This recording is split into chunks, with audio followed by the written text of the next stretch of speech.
Welcome to the Beauty Inspires Beauty podcast, where I've made it my mission to help beauty professionals, creative, and independent entrepreneurs like you find the tools, inspiration, and motivation to unlock the abundant life you know you are meant to be living. Each week, you can expect epic guests and solo episodes sharing every tool, trick, and skill set I've learned on my own 20-year journey to grow and scale your life and business. I'm your host, Jessica Bergio, former salon owner turned beauty business mentor and crazy multi-passionate entrepreneur, here to share incredible stories and insight about how others got started and the unconventional path they took to get there. My goal is to inspire you to reach your business and life goals with confidence, to achieve your dream life through creating non-negotiables and boundaries without sacrificing your personal well-being and relationships. I know firsthand how real burnout can be, so if you're ready to stop the overwhelm and get clear and focused, you're in the right place, babe. Let's jump right in.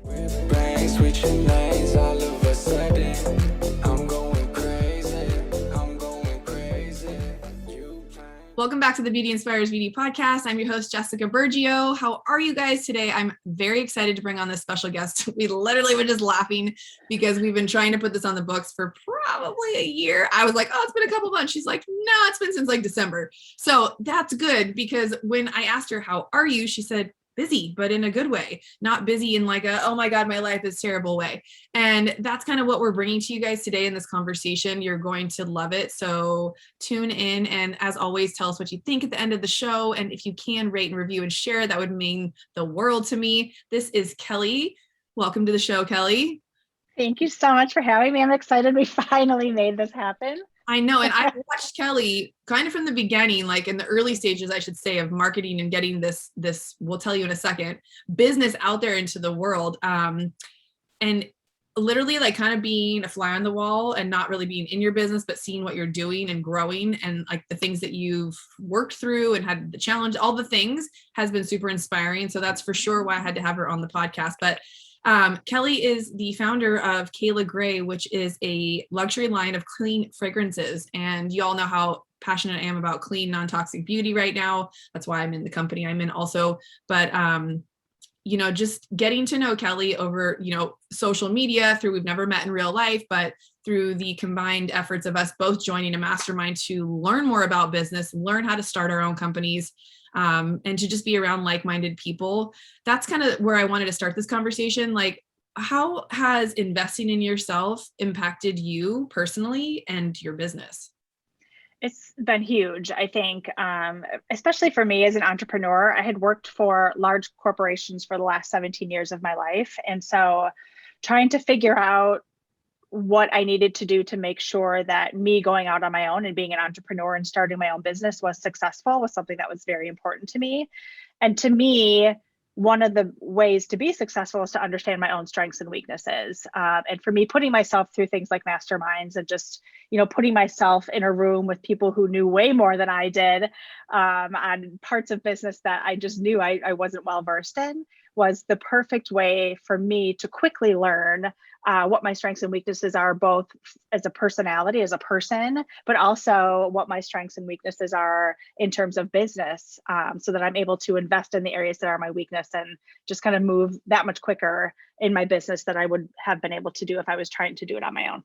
Yeah. And when you say like, even just being in the container with other people doing their own business and stuff, that's like the number one thing that holds people back is they think they have to know all the things before they can take action. It's like, let me go learn everything and then I'll do it. And it's like, I've watched you like, and myself as well, like, no, start doing the things and figure out what you're not good at, what you don't enjoy doing and where you need help. And then like, try to get the help. Yeah. I mean, you could spend 12 hours creating an email, right? Or you could hire somebody for minimal money to create 15 emails in the time that it would take you to create one. I learned extremely quickly early on that marketing was just not my thing. I was not good at it. I don't have the brain for it. And so I knew, and luckily I was still working full time as I was building my side hustle, my dream business.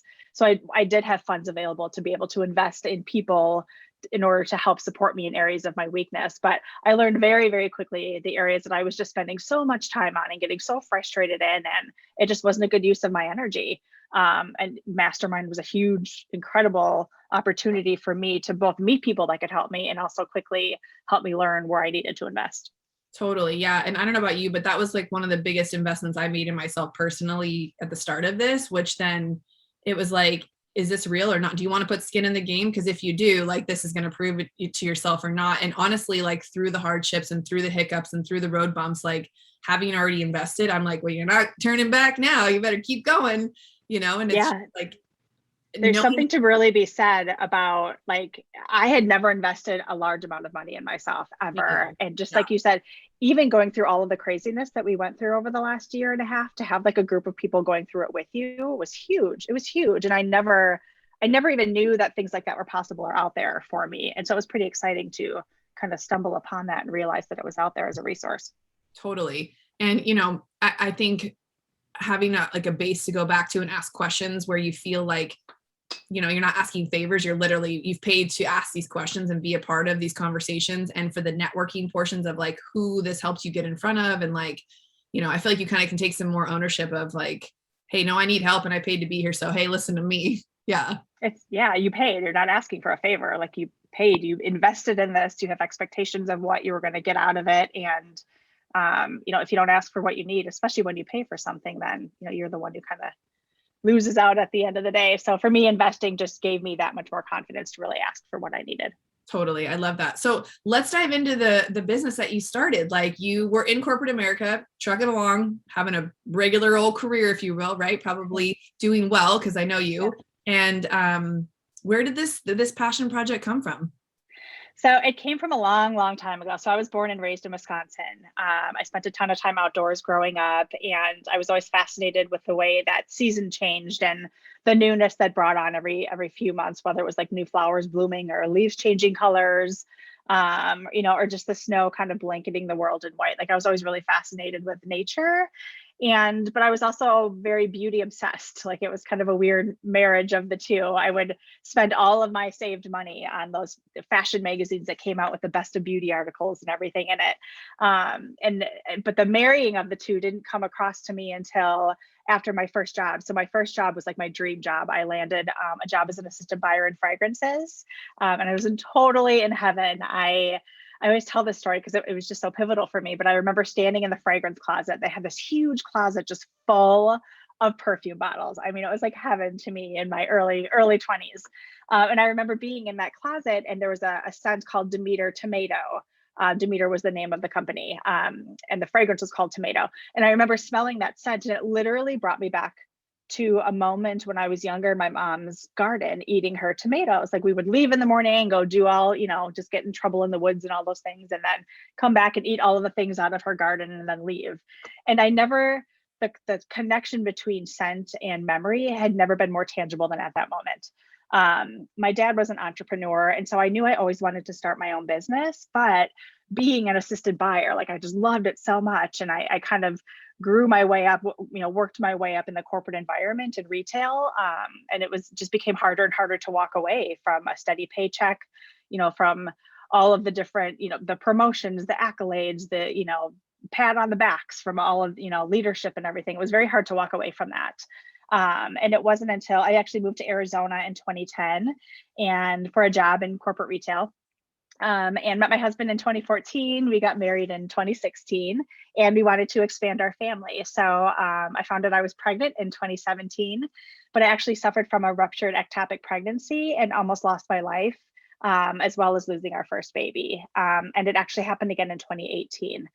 And it was really after those two moments and a lot of therapy that I realized, like, life is short. Why am I, expending all of this energy and time and, not working for other people and not building the dream business that I've literally dreamt about my entire life. So I started working on my new business, and I knew I wanted to create a luxury line of clean fragrances, because one thing that I was really frustrated about when I found out I was pregnant was that I couldn't wear any of my perfumes anymore. I had no idea how toxic they were for me. I had no idea.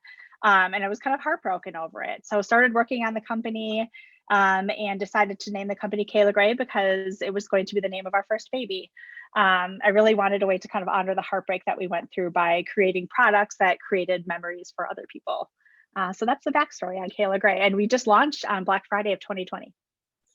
Such an incredible story. And I remember when you told that story and I heard it for the first time, I was like, what an amazing story just the entirety of it, obviously the pain that you guys went through and the fact that you now have like a little legacy that gets to carry on through this little human that never got to come into the world, but that was probably the purpose of why you were pregnant in the first place, was to birth this idea and to push you into doing something like that. It's like, man, when we go through really hard stuff, it is how do you see the light, right? How do you see purpose behind it? But you've created something so beautiful, and nothing better than a company with a true heartfelt, like soul purpose story behind it. So I too I've been in the beauty industry for 20 years and really had no clue that the first ingredient in most stuff should not be something you A, can't pronounce, and B, you can start your barbecue with. So looking back, at all the things that we've done, that are toxic, and now being more aware of, I think we're in that health conscious age where people do care a lot now. Yeah. They care what's going on their skin, in their mouth, on their body, like in their environment, all the things. So how was it in production, like putting a product together like this? Did you have a clue? I mean, I know you had history in buying, but like, where did you start with formulations and like being able to like navigate that world? Yeah, so I knew like the side of perfumery that a buyer and that a customer sees, right? But I had never really dove into the whole product development side of it. And so I'm someone who just likes to learn and like absorb, and just, I love to, it's like a puzzle to me, like to figure out something and how to build something from nothing is super exciting to me. And so I knew that I needed to start to take some classes to kind of learn, or talk to people who have been in the industry for decades, to learn about the product and learn about how to develop the product to make sure that it's healthy for people. And so I enrolled myself in some perfumery classes, and I actually hired a couple of master perfumers as consultants for me to help me figure out how to build this company and build it in the right way. And then I interviewed a bunch of different fragrance houses. So what I do in terms of formulation is that I have a huge collection behind me of a bunch of different fragrance notes. And what I do is I put together different fragrance notes to create like a really beautiful fragrance, combined of all of the different fragrance notes. And then I send that combination off to a perfume house, a fragrance house, to cleanly formulate it for me, to make sure it's stripped of all parabens, phthalates, any carcinogens, anything that could possibly hurt you, is taken out of it. And then that clean fragrance oil is sent back to me to then put it into production. But it took a ton of interviewing to make sure that I understood what was healthy for people before I even started to think about starting this company. There was no way, after what I had been through, that I could ever put a harmful product out there for other women to use. So I wanted to make sure that it was as clean as possible. That's amazing. And so what have you learned through this process? Like, I know we talked about investing and asking for the help, and, just not quitting one thing before you started another, like having that support of the corporate job that you had in order to like get you through the early stages of investing in this new company. Like, you see people all the time, they're like, burn the boats. Like, if you want to go all in on something, like jump. And it's like, okay, well, that might be great, but if you don't really know what you're doing and you don't know what the investment's going to cost and how long something's going to take to like actually produce income, like how do you even like have the foresight to see where that's going to go and how long it's going to take you? Like, what did that transition kind of look like? Yeah, I knew, just because I'd been in retail, I knew how expensive it was to start a product-based business. You're sitting on inventory, and whether, the only way that you're going to ever make money is by moving that inventory. And so your initial investment in any product-based business is going to be pretty high, and you're not going to see a return on that until 6 to 9 to 12 months later, because you are putting so much money up front. And so for me, I have bills to pay, and so I couldn't just, yes, family? Okay. we have bills to pay. So I couldn't just leave my full-time income and, jump fully into a very expensive new business, as well as pay my bills every month. And so for me, it was all about saving a chunk of money based off of what I was bringing in from my full-time corporate job. That money was then, like I said, filtered into product. I really dove into trying to find the correct marketing partners, to get my name out there, to help build, that side of things that I knew that was not my skill set. So for me, it was very, very, very important for me to continue my full-time job in order to fund my dream business. And I think there's really, and the main reason for that is A, I needed to pay my bills, but B, I think there's something to be said for having an abundant mindset versus a scarcity mindset. And so me still being able to bring money in for my full-time job helped me make much wiser decisions that I would have made had I been scraping by and, had that scarcity mindset that if I don't sell, 15 bottles of perfume this week, like I'm not going to be able to pay my marketing team. Like that was just not something that I wanted to operate in, because I would have made probably not the smartest decisions. And let's talk about that, because I feel like that kind of mentality isn't talked a lot about, the scarcity mentality and making choices in that mindset. Like I talk a lot about, my non-negotiables, I'm kind of like known for that. And I always say, like, when you're non-negotiables for me, I've always been, if you're new on this podcast, like are pre-decided like decisions or things that you've made up when you're in an emotionally sound place, versus oh my God, I can't pay the bills, I have to do this, this, and this in order to just like survive or live. Like that is not a way to operate. And I know many of us have probably been in situations like that. If you haven't had a corporate job where there's like a steady paycheck, if you're in an industry where, you get paid by production, or you get paid by how much services you provide, making decisions when you're in that like state is just probably the worst thing you could possibly do, because like you said, you're going to come from such a low frequency. Like being able to know that there was like a time stretch where I'm not going to have to do this forever, I'm not going to have to build two businesses or do two things at once, but that this one's going to help me feel confident about this one. And this obviously took probably longer than you expected it to take to get going. I mean, I feel like everything we think is going to happen overnight. Can you give some realistic expectations of like, if someone's interested in starting a small product line themselves, like what would that even look like time-wise? Yeah, I think it depends on the area. I mean, there's companies that you can start fairly quickly, if you are creating something that somebody's already created. Because there's kind of business models out there that you could literally pick up and run with. Sure. If it's a product that is very new in formulation, or it's like a really new innovative idea, it's going to take you a few years to get that business off the ground.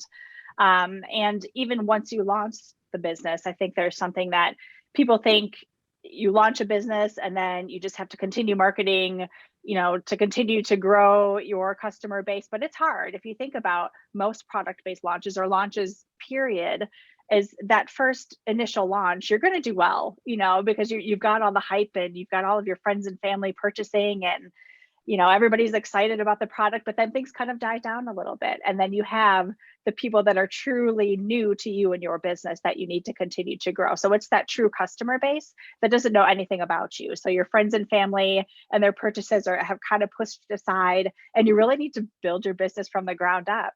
And so for me, I always tell people that are starting product-based businesses, your business really starts after your launch, to kind of, as great as that launch is and as exciting as it is to kind of, to be in that excitement and that part of that phase of your business. It really is about, okay, once those dollars are pushed aside, how do you really grow your base business? And it takes time. It's about consistency, being consistent, showing up consistently, having a consistent product, asking for feedback. It takes time. All of it takes a lot of time. So just be patient. Yes. And I think what's that saying? You always overestimate what you can do in a day and the year. What is that? I can't remember how that goes, but it's so true, because I think people get so stumped and so frustrated or let down when things don't happen quickly. And it's, I think if you're 35 and 40 and over, you realize things take time. But I think the younger generation, it's such instant gratification for things to pop off or explode or blow up. And you see somebody go from nothing to a millionaire on YouTube, and you're like, why am I having to work so hard and struggle with something? But I think anything needs a solid foundation. And I feel like that's really the work that you put into when you started to really cultivate this and grow the business. I just have so many questions, because like a dream of mine has always been to start my own product line. And I wonder if people listening have aspirations of starting their own product line or tool line. If you're in the industry, like there's so many things you can create that can be your own. The salon that I'm working for now, or with now, the other day we were there, and she has these color trays and they hold the color bowls, and she goes, oh yeah, I'm in production to make some, I got a designer and I'm doing this with these people in China. And I said, well, that's fucking cool. Good for you. Like, she's like, we invested this, that. And I was like, that's all it takes, is you to see something that you can make better too. I mean, that's really like, let's be honest. I want to say almost everything's been invented at this point. Yeah. But if there's something that you use or that you're passionate about, or you really can get behind and gets you excited, and you've thought about starting something, like sounds like there's resources. I wouldn't even think that there's like a perfume, like making school or play, but there's literally something for anything you can dream up or think of. Yeah. resources and people you can ask questions on. So if you're dreaming of doing something, like just start getting more curious and asking questions and investing in classes. And, I think for business 101, if you didn't go to school for business, and even if you did, like business, let's say you went to college 10, 15 years ago, that you will be so far behind on all the things you need to know now with marketing, with social media, with emails, with all the things that we've had to like learn how to do. I didn't speak any of that language. So, putting yourself around people that can help you get to your dream is like the way to do it. So how did you go about building a team? Is it just you running everything, or you've hired people now doing marketing and whatnot? Yeah, I do. I've tried a mix of different things. To go back to your last point, I think you hit the nail on the head when you said be curious. To start a product, any product-based business, you have to be curious. You have to learn. And there's really two ways to start a product-based business. There's something that is not out there in the market that you see there's a need for, and there's something that you're just super passionate about. And there may be like there's a billion fragrance companies out there, right? But I did it anyway because my fragrances are going to be different and my company's going to be different than what everybody else is doing out there. And I think that I only need a tiny bit of market share to be successful. I don't need to have the Chanel market share out there. I can make my mark on the world in a different way. And so it is like starting a product-based business is about being curious. It's about Googling, how do I create I don't even know what word you just said, a hair color bin, and it's like literally just diving in and like researching and learning, and then seeing someone's name pop up and then reaching out to that person to ask if they have any knowledge in this area, or hiring somebody else who has started their own product-based business to be a coach for you. There's so many different ways that you can kind of go about it. In terms of team, I've tried a lot of different things. I've tried hiring a virtual assistant. I've tried hiring a local assistant. I've tried hiring a PR company. I've tried hiring marketing company. And so for me, trying out a whole bunch of different people and companies helped me learn, like I said earlier, like what my strengths and weaknesses are and where I was spending my time that it wasn't the best use of my time.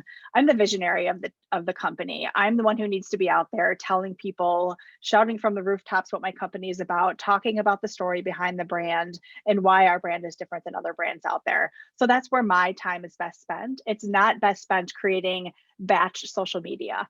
And so I knew that I needed to hire in that area and hire people that can do things way more beautifully than I can. I mean, the company that I use a marketing company that manages my social media today. And the reels and the videos and the content that they create, I would never be able to come up with this beautiful stuff. I just wouldn't. I have the vision and I tell them the vision and they produce it so beautifully. And it saves me a ton of time, and we get a ton of beautiful positive feedback from it. And so for me, I think as a product-based business, the areas to invest in first are always production and inventory.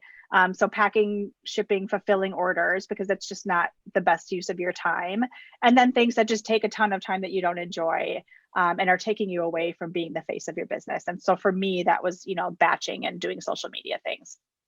That's awesome. So that's a great first steps if you guys are curious about starting something of your own, whether it's super small. Like we have so many tools that we use as hairdressers that could be recreated: combs, clips, brushes, blow dryers, curling irons, and products too. So I know for me, what's held me back too in the past is there's already 9,000 product lines, but at the end of the day, they're not all clean. They're not all this or that. And then the second thing that holds me back is someone else is already doing it better than I ever could. But, it's reminding yourself that I don't have to be Chanel out of the gate. Like, and even if I had a tiny sliver of that market share, like I could still be highly successful and still make my mark in that world. Right.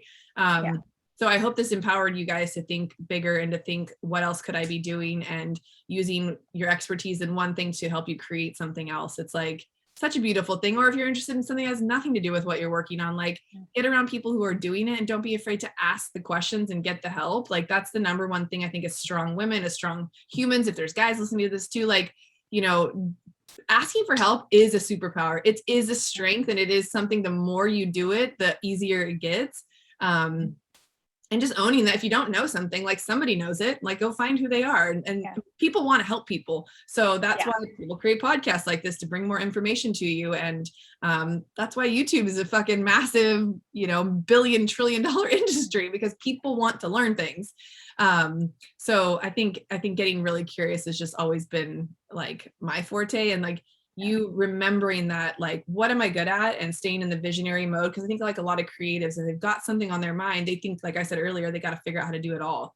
And yeah, I've learned my strengths and weaknesses over the years too, as to what I like to do and what I don't. Because if you're stuck doing a bunch of things that you don't enjoy, that don't bring you joy, you're going to think you don't want the big thing, right? But really you do. You just shouldn't be responsible for all the little details. No company runs on its own with one person.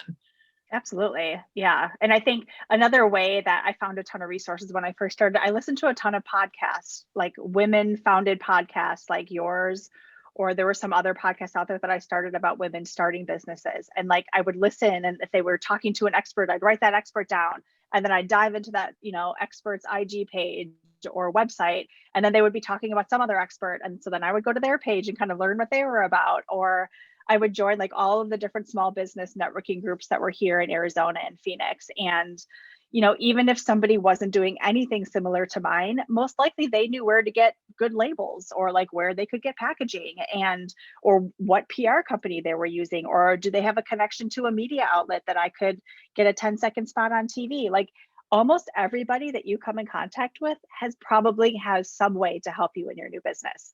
It's just, like you said, being bold enough to ask the questions and being curious enough to understand how their business runs and how that can correlate to your new business. So I just spent a ton of time networking and just talking to people to learn where I could, cut corners is not the right word, but where I could shortcut the time that I was spent, doing The things learning on my curve. own. Yes, thank you. That's it. Yeah, the learning curve. yeah. And that's why, like, hiring coaches and mentors and getting around people who know people, it's like, maybe I wouldn't have a clue to help you with start this company, but I know people who do. And so when you hire people, you also get their network, which is why, like you said, going down the rabbit hole of like, okay, she mentioned this person, then that's like, networking is so key. And I never really like invested as much time as I have lately in getting around groups, and like, because you never know what the next opportunity or door or business bestie or life bestie or whomever you may meet by putting yourself out there in the world. And so, that's selfishly why I started the podcast, so I could have excuses to have 45-minute, hour-long conversations with epic women like you. So, it's a win-win for everybody. And I get to tell more people about your amazing products. So what's the vision for the company, and where are you guys at right now? So the vision for the company is we have 4 core scents that are out right now. All and we are do amazing, things. by the way. Sorry to interrupt you. She literally sent me a sample of 4, and she's like, pick one that you want, and I'll send you a bottle. I was like, I can't pick one. I would wait a day, and then I'd spray that. I'm like, okay, I think I like the other one better. And then I was like, God, I was like a kid in a candy store. You're like, just pick one. I love that. That's the best feedback I can get. Yeah. Love it. Love it. Love it. So we have our 4 core scents. So those will be around forever, and we'll have those forever in roller balls, full-size perfumes, and candles. But right now, what we're working on is seasonal scents. So every quarter, I'm going to have a new release for a seasonal scent, and they're going to be limited edition, 1 production run, and they're gone, which I'm super excited about to kind of keep the line fresh. Yeah. Fresh and new. And then we're also working on some ancillary products. And what I mean by that is we're working on creating some bath and body products that will go along with the rest of our line. So we're working on some line expansion in both scents and products. And our first 2 scents will be coming out in October of 2021. And I'm extremely excited about it. The first one is like a really sexy, like fallish scent. And then the second one that we're releasing is totally my version of what the holidays and Christmas and, that time with your family smells like in the middle of winter. So I'm super excited to release all those. How fun. I love that. I think, a lot of lines come out with different scents over the years, and they may have a couple of core things, but I think that's going to set you apart because people love seasonal stuff. And I mean, I know I do. I think that's so fun and warm and yummy. Like that's, I think, why I was having a hard time picking a scent out of the 4, like knowing those 4 will be around. I don't have to pick, I guess now. Yeah. I can just order all of them. But it's funny because in some modes you feel like you want to smell sexy, and sometimes you want to smell fresh and clean, and sometimes you want to smell like Christmas. So I love that there's going to be options. And I think people just love options. And I feel like one thing that I'm really, educating is not the right word, but one of the things that's so fun about fragrance is layering too. And so like, I want our seasonal fragrances to be able to be layered on top of our core scents so that you can kind of create your own signature scent. That's actually one of the reasons I created one of our fragrances called Petals, is because there was this one fragrance that I just loved so much, but it was so florals can be so heavy and so strong. And so I would always spritz that and I would mix it with like this other scent that smelled like clean laundry to me. And so basically I just made my own signature scent and people would always ask me what I was wearing. And I was just like, you know what, I'm just going to create my own, which is a mix of all of these other scents. And so I did. And so I think there's something so fun to be able to have like your core, your favorite scent, and then just layering things on top of it seasonally. Because your nose kind of gets used to scents after a while. Like you kind of, a lot of times you don't even fully smell it anymore. And so by mixing it up and adding, you know, different things seasonally, just totally like brings that scent brand new back to you every single time. So I'm super excited about it. I love that. And I mean, as hairdressers, we know something about cocktailing. We cocktail products together to make them to be what we want. And like, as I'm listening to you, I'm like, now I have my fragrance person for when I design my own product line for hair care. Yep. What if we had seasonally smelling shampoo that was like actually clean and non-toxic? I'm like, you know, and that's again, the power of putting yourself and getting out there and meeting people. So I'm so proud of you. I think this is so incredible. All the success you guys have had. You guys have to go check out Kayla Gray. You have to try the product. She has the smaller roller ones. So you can take all the scents and play with them and see how they smell on you. And they also make great gifts. The packaging is beautiful and the story is even more beautiful. Kelly, thank you so much for your time today. This was awesome. Good to see you. Thank you so much for having me. I had such a good time with you today. Where can people find you? Mostly on Instagram, or your marketing, everything's like linked on there? We can probably just put that all in the show notes. Yeah, so you can find us on Instagram. Our handle is Kayla Gray Co. So CaylaGrayCo. And then our website is kaylagray.com. So CaylaGray.com. Yeah, so come find us, check us out. Yes, and go shopping and tell Kelly I sent you. So we will see you guys on the next episode. And remember, get curious, ask questions. If there's something on your heart that you want to bring out into the world, like start finding people you can ask the questions, because if Kelly hadn't asked the questions, she wouldn't have the company. If I didn't ask questions, I wouldn't have figured out how to like start my own stuff either. So don't let the fear of not knowing things hold you back, and get out there and take some action and tag us in your curious questions, because we would love to help share our network with any of you listening to. That's women empowering women. I know that's what you're all about too, Kelly. That's why I think you're just amazing. So we will see you guys on the next episode of Beauty Inspires Beauty. Until next time, take care. I'm going